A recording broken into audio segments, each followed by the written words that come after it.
പൗലോസ് തിമഥിയോസിന് എഴുതിയ ഒന്നാം ലേഖനം. പൗലോസിന് എല്ലായിടവും സഞ്ചരിച്ച് പുതിയ സഭകൾ ആരംഭിക്കുവാൻ വളരെ വർഷങ്ങൾ വേണ്ടിവന്നു. ഈ ദൗത്യത്തിൽ അവൻ സഹപ്രവർത്തകരുടെ ഒരു വലിയ സംഘത്തെയും രൂപീകരിച്ചു. തിമഥിയോസ് ഇവരിൽ ഒരുവനായിരുന്നു. പൗലോസ് ഒരിക്കൽ ലുസ്ത്ര പട്ടണത്തിലായിരുന്നു. അവൻ തിമഥിയോസിന്റെ അമ്മയെയും അമ്മൂമ്മയെയും കണ്ടുമുട്ടി. യേശുവിനോടുള്ള തിമഥിയോസിന്റെ അത്യുത്സാഹവും ഭക്തിയും അവനിൽ മതിപ്പുളവാക്കി. അതുകൊണ്ട് പൗലോസ് വളരെ വർഷക്കാലം അവനെ ബുദ്ധി ഉപദേശിക്കുകയും ആത്യന്തികമായി വിവിധ സഭകളിലേക്ക് ദൗത്യത്തിനായി അയക്കുവാനും ആരംഭിച്ചു. അങ്ങനെയിരിക്കെ പൗലോസിന് സ്വാധീനശക്തിയുള്ള എഫെസോസ് സഭയിൽ ഒരു കൂട്ടം നേതാക്കന്മാർ നുഴഞ്ഞുകടന്നു. അവർ യേശുവിനെക്കുറിച്ചും അവനെ അനുഗമിക്കുക എന്നതിന്റെ അർത്ഥത്തെക്കുറിച്ചും തെറ്റായ ആശയങ്ങൾ പ്രചരിപ്പിക്കുന്നുവെന്നും പൗലോസിന് അറിവ് കിട്ടിയപ്പോൾ ഈ നേതാക്കന്മാരെ അഭിമുഖീകരിക്കുവാനും സഭയുടെ ക്രമത്തെ വീണ്ടെടുക്കുവാനും അവൻ തിമഥിയോസിനെ അയച്ചു. തിമഥിയോസ് അവിടെ എത്തിയതിനുശേഷം തുടർ നടപടികൾ സ്വീകരിക്കുവാനും ഈ ദൗത്യം എങ്ങനെ പൂർത്തീകരിക്കണമെന്ന് അവനെ നിർദ്ദേശിക്കുവാനുമാണ് പൗലോസ് ഈ ലേഖനം അയച്ചത്. ഈ ലേഖനത്തിന് ഒരു പ്രശാന്തമായ രൂപകൽപ്പനയാണുള്ളത്. ഈ നേതാക്കന്മാരെയും അവരുടെ മോശമായ ദൈവശാസ്ത്രത്തെയും എതിർക്കുവാൻ ആരംഭത്തിലും അവസാനത്തിലും തിമഥിയോസിനോടുള്ള ഒരു ചുമതലപ്പെടുത്തൽ അവിടെയുണ്ട്. ഇതിന്റെ മധ്യത്തിലായി തിമഥിയോസ് എഫേസ്യ സഭയിൽ അഭിമുഖീകരിച്ച പ്രശ്നങ്ങളെക്കുറിച്ചുള്ള പ്രായോഗികമായ നിർദ്ദേശങ്ങൾ നിറയപ്പെട്ട 2 കേന്ദ്ര വിഭാഗങ്ങളാണ്. തുടർന്ന് അവസാനമായി ഈ വിഭാഗങ്ങളുടെയെല്ലാം ഉപസംഹാരമായി അപ്പോൾ തന്നെ ഇവയെ എല്ലാം ബന്ധിപ്പിക്കുന്ന 3 കാവ്യങ്ങൾ കാണാം. അവ ഓരോന്നും ലോകത്തിന്റെ രാജാവായി പുനരുത്ഥാനം ചെയ്യപ്പെട്ട യേശുവിനെ മഹത്വവൽക്കരിക്കുന്നു. നമുക്ക് ആഴത്തിൽ പരിശോധിക്കാം. എങ്ങനെയാണ് ഇത് പ്രവർത്തിക്കുന്നതെന്ന് നിങ്ങൾ കാണും. വിചിത്രമായ ഉപദേശങ്ങളെ പ്രചരിപ്പിക്കുന്ന ഈ ഉപദേഷ്ടാക്കന്മാരെ നേരിടുവാനായി തിമഥിയോസിനെ താൻ എഫെസോസിലേക്ക് അയച്ചതെന്ന് എങ്ങനെയാണെന്ന് ഓർമ്മിപ്പിച്ചുകൊണ്ടാണ് പൗലോസ് ആരംഭിക്കുന്നത്. എങ്ങനെയാണ് ഈ മനുഷ്യർ തോറയെക്കുറിച്ചുള്ള ഊഹാപോഹങ്ങളിൽ ഏർപ്പെടുന്നതെന്ന് അവൻ വിവരിക്കുന്നു. പ്രത്യേകിച്ചും പുരാതന കഥകളും ഉൽപ്പത്തി പുസ്തകത്തിലെ വംശാവലികളും നാം കാണുന്നതുപോലെ അവർ ഭക്ഷണം, വിവാഹം, ലൈംഗികത എന്നിവയെക്കുറിച്ച് എല്ലാ തരത്തിലുമുള്ള വിചിത്രമായ ഉപദേശങ്ങൾ വളർത്തി. അവ യേശുവിന്റെയോ അപ്പോസ്തലന്മാരുടെയോ ഉപദേശങ്ങളുമായി ചേർന്നു പോകുന്നതല്ലായിരുന്നു. ഇവരിൽ ചിലരുടെ പേരുകൾ അവൻ എടുത്തു പറയുന്നു: അലക്സണ്ടറും ഹുമനയോസും. പിന്നീട് എങ്ങനെയാണ് അവരുടെ ഉപദേശങ്ങൾ സഭയെ ഭിന്നിപ്പിച്ചതെന്ന് അവൻ വിവരിക്കുന്നു. ഇത് ഒരു വാഗ്വാദത്തെ ഉളവാക്കി. പൗലോസ് പറയുന്നു, ഇത് യഥാർത്ഥത്തിൽ അവരുടെ ഉപദേശം ശരിയല്ല എന്നതിന്റെ ആദ്യത്തെ സ്പഷ്ടമായ അടയാളമാണ്. യഥാർത്ഥമായ ക്രൈസ്തവ ഉപദേശം കൊടുക്കുമ്പോൾ ഇത് യേശുവിന്റെ വഴിയോട് വിശ്വസ്തത കാണിക്കുന്നു. ഇത് ആളുകളിൽ സ്നേഹവും കളങ്കമറ്റ വിശ്വാസവും ഉളവാക്കുന്നു. പിന്നെ അവൻ പറയുന്നു, തോറയുടെ ഉദ്ദേശമെന്നത് ഒരു തരത്തിലും കൂടുതൽ ഊഹങ്ങളിൽ ഏർപ്പെടുക എന്നതല്ല, മറിച്ച് ഇതിന്റെ ഉദ്ദേശം പൗലോസിന് വെളിപ്പെട്ടതുപോലെ മനുഷ്യസ്ഥിതിയുടെ യാഥാർത്ഥ്യത്തെ തുറന്നുകാട്ടുക എന്നതാണ്. പാപികളും നുറുങ്ങപ്പെട്ടവരുമായ ജനത്തെ രക്ഷിക്കുവാൻ വന്ന മശിഹായിൽ വെളിപ്പെട്ട ദൈവത്തിന്റെ കൃപ കാണുവാൻ തോറയുടെ ശരിയായ ഉപദേശം ജനത്തെ നയിക്കും. അങ്ങനെ രാജാവായ യേശുവിനെ ആദരിക്കുന്ന ഒരു കാവ്യത്തിലൂടെ പൗലോസ് ഇവിടെ അവസാനിപ്പിക്കുന്നു. ഈ പുരുഷന്മാരെയും അവരുടെ തെറ്റായ ഉപദേശങ്ങളെയും പുറത്താക്കുവാൻ അവൻ തിമഥിയോസിനെ ആഹ്വാനം ചെയ്യുന്നു. പിന്നീട് അവൻ തെറ്റായ ഉപദേഷ്ടാക്കന്മാർ കാരണമുണ്ടായ പ്രത്യേക പ്രശ്നങ്ങളെ സംബോധന ചെയ്യുന്നു. പ്രാരംഭമായി അവൻ റോമിലെ ഭരണ നേതാക്കന്മാർക്കു വേണ്ടിയും സമാധാനത്തിനായും പ്രാർത്ഥിക്കുവാനായി പതിവായ പ്രാർത്ഥനായോഗങ്ങൾ നടത്തുവാൻ തിമഥിയോസിനെ ആഹ്വാനം ചെയ്യുന്നു. കാരണം ദേശത്തിലെ സമാധാനം യേശുവിന്റെ അനുയായികൾക്ക് സകലരും രക്ഷപ്പെടുവാൻ ആഗ്രഹിക്കുന്ന സമാധാനത്തിന്റെ ദൈവത്തെക്കുറിച്ചുള്ള സന്ദേശം വ്യാപിപ്പിക്കുവാൻ അനുയോജ്യമായൊരു അന്തരീക്ഷം സൃഷ്ടിക്കുന്നു. എല്ലാവർക്കും മറുവിലയായി അവന്റെ ജീവനെ കൊടുക്കുവാൻ ഒരേ ഒരു മധ്യസ്ഥനായ യേശുവിനെ അയച്ച ദൈവം. വ്യാജ ഉപദേഷ്ടാക്കന്മാർക്ക് വിപരീതമായി ലോകത്തെ മുഴുവൻ രക്ഷിക്കുവാൻ ദൈവം ആഗ്രഹിക്കുന്നുവെന്ന് പൗലോസ് തിമഥിയോസിനെ ഓർമ്മിപ്പിക്കുന്നു. പ്രാർത്ഥന ഇത് അവരുടെ മനസ്സിൽ കാത്തുസൂക്ഷിക്കുവാൻ പോകുന്നു. പൗലോസ് പിന്നീട് എഫെസോസ് സഭയിലെ ഈ ദുഷിച്ച ഉപദേഷ്ടാക്കന്മാരാൽ സ്വാധീനിക്കപ്പെടുന്ന സ്ത്രീകളുടെയും പുരുഷന്മാരുടെയും പ്രശ്നങ്ങളെക്കുറിച്ച് സംബോധന ചെയ്യുന്നു.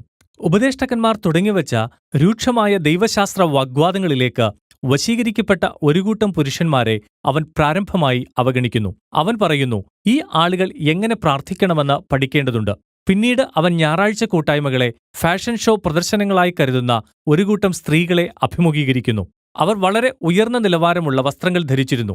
അതുമാത്രമല്ല, ഈ സ്ത്രീകളിൽ ചിലർ നേതൃത്വ പദവികൾ പിടിച്ചെടുക്കുകയും തെറ്റായ ഉപദേഷ്ടാക്കന്മാരുടെ ദുഷിച്ച ദൈവശാസ്ത്രങ്ങൾ മറ്റുള്ളവരെ പഠിപ്പിക്കുകയും ചെയ്യുകയായിരുന്നു. പൗലോസ് ഈ സ്ത്രീകളെ ഒതുക്കുന്നു. അവർ സഭയിൽ പഠിപ്പിക്കുകയോ നയിക്കുകയോ ചെയ്യരുതെന്ന് അവൻ പറയുന്നു. പിന്നീട് അവൻ ഉൽപ്പത്തി 3-ാം അധ്യായത്തിൽ നിന്നും ആദാമിന്റെയും ഹവ്വയുടെയും പാമ്പിന്റെയും കഥയെ വിവരിക്കുന്നു. ഇത് പത്രോസ് പറഞ്ഞതുപോലെ പൗലോസിന്റെ ലേഖനങ്ങളിലെ മനസ്സിലാക്കുവാൻ കുറച്ച് പ്രയാസമുള്ള വിഭാഗങ്ങളിൽ ഒന്നാണ്. ഇവിടെ പൗലോസ് അർത്ഥമാക്കുന്നത് എന്താണെന്നതിനെക്കുറിച്ച് വ്യത്യസ്ത അഭിപ്രായങ്ങൾ ധാരാളമുണ്ട്.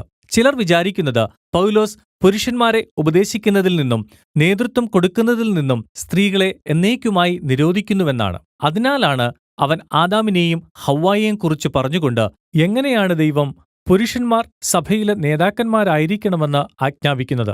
മറ്റു ചിലർ സഭയിൽ പുരുഷന്മാരുടെ മേൽ നേതൃത്വ അധികാരം നേടുന്നതിൽ നിന്ന് പൗലോസ് സ്ത്രീകളെ നിരോധിക്കുന്നുവെന്ന് വിചാരിക്കുന്നു. എങ്കിലും വിദ്യാഭ്യാസം ലഭിച്ച സ്ത്രീകൾക്ക് സഭയിൽ പുരുഷന്മാരുടെ നേതൃത്വത്തിൽ പഠിപ്പിക്കാവുന്നതാണ്. പിന്നെയും മറ്റു ചിലരുണ്ട്, പൗലോസ് ഈ സ്ത്രീകളെ എഫെസോസിൽ മാത്രമാണ് നിരോധിക്കുന്നതെന്ന് വിചാരിക്കുന്നവർ. പിന്നെ അവൻ ആദാമിനെയും ഹവ്വായെയും കുറിച്ച് പറയുന്നതിന്റെ കാര്യം ഈ സ്ത്രീകൾ എങ്ങനെയാണ് കള്ള ഉപദേഷ്ടാക്കന്മാരാൽ വഞ്ചിക്കപ്പെട്ടതെന്നതിന്റെ ഒരു താരതമ്യമാണ്. നിങ്ങൾ ഏത് വീക്ഷണത്തിലാണെങ്കിലും ഈ എഫേസ്യ സ്ത്രീകൾ തിമോഥെയോസിന്റെ നേതൃത്വത്തിന് കീഴിൽ വന്ന് കൃത്യമായ ദൈവശാസ്ത്ര ശിക്ഷണം നേടണമെന്ന് പൗലോസ് വ്യക്തമാക്കുന്നു. അവരെ വളരുവാൻ സഹായിക്കുക എന്നതാണ് ലക്ഷ്യം. അങ്ങനെ അവർക്ക് ഒരു ദിവസം പൗലോസ് മറ്റു ലേഖനങ്ങളിൽ പറഞ്ഞിട്ടുള്ള വിശിഷ്ട ശുശ്രൂഷക്കാരായ യൂനിയ, ഫേബ, പ്രിസ്ക തുടങ്ങിയവരെ പോലെ ആയിത്തീരുവാൻ കഴിയും. നേതൃത്വ പ്രതിസന്ധികളെ സംബോധന ചെയ്യുന്നത് പൗലോസ് തുടരുന്നു. സഭയ്ക്ക് മൂപ്പന്മാരായും അധ്യക്ഷന്മാരായും പ്രവർത്തിക്കേണ്ടതിന് ഭർത്താക്കന്മാരുടെയും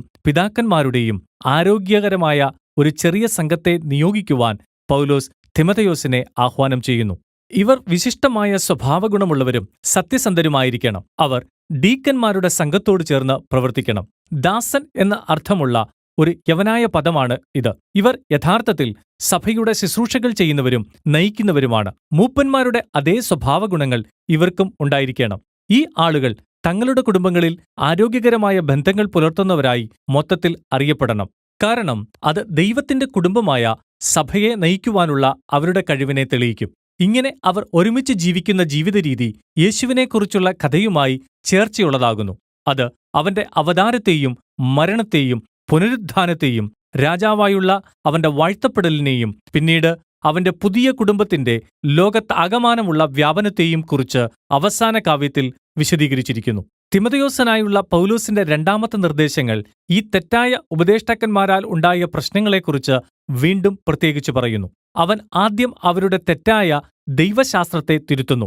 മാംസാഹാരം ഭക്ഷിക്കുന്നതും വിവാഹം ചെയ്യുന്നതും നിർത്തുവാൻ അവർ ജനത്തോട് പറഞ്ഞുകൊണ്ടിരുന്നു. അത് വിഡ്ഢിത്തമാണെന്ന് പൗലോസ് കരുതുന്നു. അതുകൊണ്ട് അവൻ ഉൽപ്പത്തി 1 പോയി വിവാഹവും ഭക്ഷണവും ഉൾപ്പെടെ ദൈവത്തിന്റെ സകല സൃഷ്ടിയും നല്ലതാണ് എന്ന് തിമോഥെയോസിനെ ഓർമ്മിപ്പിക്കുന്നു. സൃഷ്ടിതാവിനെ അറിയുന്നവർക്കും അവനോട് നന്ദി പറയുന്നവർക്കും ഇതെല്ലാം നന്ദിയോടെ സ്വീകരിക്കുവാനുള്ളതാണ്. പൗലോസ് പിന്നീട് സഭയിലെ വിധവമാരുടെ പരിപാലനത്തെ സംബന്ധിച്ച ചില പ്രശ്നങ്ങളെ അഭിസംബോധന ചെയ്യുവാൻ പോകുന്നു. ഈ പ്രാധാന്യമേറിയ ശുശ്രൂഷ ധനികരും യുവതികളുമായ വിധവമാർ മുതലെടുത്തു. 2-ാം അധ്യായത്തിൽ നിന്നുള്ള അതേ കുഴപ്പക്കാരായ സ്ത്രീകൾ ആയിരിക്കാനാണ് സാധ്യത.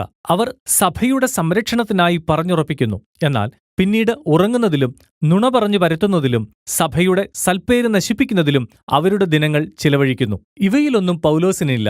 കുടുംബത്തിൽ നിന്നും മറ്റ് യാതൊരു സഹായവുമില്ലാത്ത പ്രായമായ വിധവമാർ മാത്രമാണ് സഹായത്തിന് യോഗ്യരെന്ന് പൗലോസ് പറയുന്നു. അങ്ങനെയുള്ളവരോട് സഭ യേശുവിന്റെ സ്നേഹവും മഹാമനസ്കതയും കാണിക്കണം. പിന്നീട് പൗലോസ് സഭയിലെ മൂപ്പന്മാരായ പുരുഷന്മാർക്കിടയിലെ ചില പ്രശ്നങ്ങളെ സംബോധന ചെയ്യുന്നു. തിമോഥെയോസ് അവരുടെ പ്രായത്തെ ബഹുമാനിക്കുമ്പോൾ തന്നെ അവരുടെ തെറ്റായ പെരുമാറ്റത്തെ ചോദ്യം ചെയ്യണം. അത് മദ്യപാനത്തെ സംബന്ധിച്ചാണെന്ന് തോന്നുന്നു.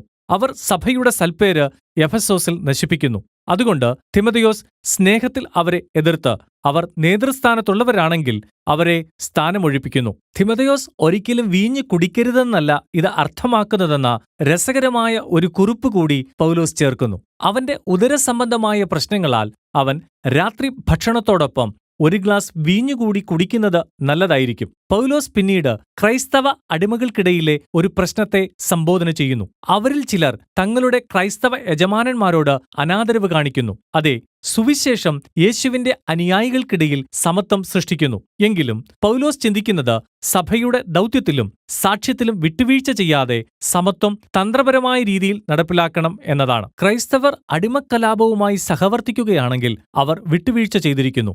റോമൻ കുടുംബത്തിന്റെ ക്രൈസ്തവ രൂപാന്തരം തന്ത്രപരമായി നടപ്പിലാക്കണം. എന്തുകൊണ്ടെന്നാൽ ദൈവകുടുംബത്തിന്റെ ഈ പുതിയ ദർശനത്താൽ അവരുടെ അയൽക്കാർ അകന്നു പോകുകയല്ല, മറിച്ച് ആകർഷിക്കപ്പെടണം. അവസാനമായി തിമോഥെയോസിനോട് തെറ്റായ ഉപദേഷ്ടാക്കന്മാരെ എതിർക്കുവാൻ ആഹ്വാനം ചെയ്യുന്നതിലൂടെ പൗലോസ് ലേഖനം അവസാനിപ്പിക്കുന്നു. അനുയായികളെ കൂട്ടിച്ചേർക്കുകയും അവരെ ഉപദേശിക്കുന്നതിന് ഉയർന്ന തുക ഈടാക്കുകയും ചെയ്യുന്നതിലൂടെ ധാരാളം പണമുണ്ടാക്കുവാനുള്ള അവരുടെ ഉദ്ദേശ്യങ്ങൾ പൗലോസ് ഇവിടെ തുറന്നുകാട്ടുന്നു. ഈ ഉപദേഷ്ടാക്കന്മാർ യേശുവിനെയും അവന്റെ സന്തുഷ്ടിയുടെ സന്ദേശത്തെയും ലളിത ജീവിതത്തെയും ഒറ്റിക്കൊടുക്കുന്നു.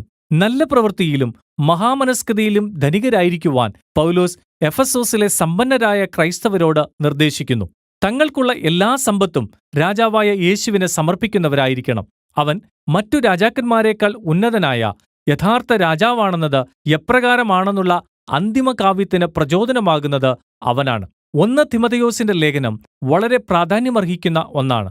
ഇത് നമുക്ക് സഭയുടെ സ്വഭാവത്തെയും ദൗത്യത്തെയും കുറിച്ചുള്ള ഒരു സമഗ്രമായ കാഴ്ചപ്പാട് ലഭിക്കുവാൻ സഹായിക്കുന്നു. ഒരു യേശു സമൂഹം വിശ്വസിക്കുന്നത് ആ സമൂഹം എങ്ങനെ അവരുടെ പട്ടണത്തിൽ ജീവിക്കുകയും പെരുമാറുകയും ചെയ്യുന്നു എന്നതിനെ നേരിട്ട് രൂപപ്പെടുത്തുന്നു. അതുകൊണ്ട് തിരുവെഴുത്തുകളാലും യേശുവിനെക്കുറിച്ചുള്ള സുവാർത്തയാലും ഇതിന്റെ ദൈവശാസ്ത്രം, ഇതിന്റെ വിശ്വാസങ്ങൾ എന്നിവ ഇടവിടാതെ വിമർശനാത്മകമായി ചർച്ച ചെയ്യപ്പെടുകയും രൂപം കൊള്ളുകയും വേണം. പൊതുജനം എങ്ങനെയാണ് സഭയെ മനസ്സിലാക്കുന്നത് എന്നതും പൗലോസിന് വളരെ പ്രധാനമാണ്. സത്യസന്ധത നിറഞ്ഞ ജനങ്ങളായിട്ടാവണം ക്രൈസ്തവർ അറിയപ്പെടേണ്ടത്. അവർ സൽപ്രവൃത്തികളാൽ അറിയപ്പെടണം. ദരിദ്രരെയും കരുതൽ ലഭിക്കാത്തവരെയും ശുശ്രൂഷിക്കുന്നതിൽ അറിയപ്പെടണം. എല്ലാം പുനരുത്ഥാനം ചെയ്ത രാജാവായ യേശുവിനോടുള്ള ഭക്തിയിൽ ആയിരിക്കണം. ഇതാണ് 1 തിമോഥെയോസ് ലേഖനത്തിന്റെ ഉള്ളടക്കം.